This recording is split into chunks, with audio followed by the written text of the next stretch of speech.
খান সাহেব দেখেছেন, এখন তো ক্যাম্পা, যারই নাম খান সাহেব তারই নাম ক্যাম্পা। এই বেটারা সব ভেতরে ভেতরে আঁতাতে আছে, দেখছে যে আমাকে লিখছে না বন্ধু, তোর জামাটা পরে নেবে। শুনছেন তো নাকি? বুঝতে পারছেন না? এইখানে একটা ছোট্ট একটু টাচ দিয়ে যাচ্ছে, যেমন তোমার মেদিনীপুরে একজন খুব চিল্লাচ্ছে না, ও সব মিলে মিশেই আছে, এরা শুধু জামা চেঞ্জ করে লিখছে। ঠিক থানসাব আর ক্যাম্পা, এটা যখন কোটোই ঢালা হয় বা কিছুতে ঢালা হয় দেখবেন খুব গেঁজা ওঠে, একটু পরে কি হয়? জোরে বলো, থেমে যায়।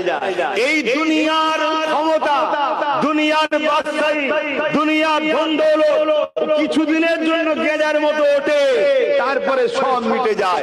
আপনি দেখুন না, কত প্রধানমন্ত্রী এসেছে, মিটে গেছে, লোক ভুলে গেছে। কত সিএম এসেছে, মিটে গেছে, লোক ভুলে গেছে। খেলোয়াড় ছিল, কত ফ্যান ফলোয়ার ছিল, বুড়ো হয়ে গেছে, খেলতে পাইনি, খেলোয়াড় পালিয়ে গেছে।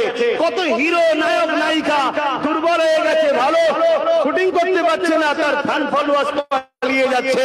কিন্তু একটা জায়গা আমি আপনাকে দেখাবো, যেখানে যত বুড়ো হবে, যত দিন বাড়বে, তার ইজ্জত বাড়বে।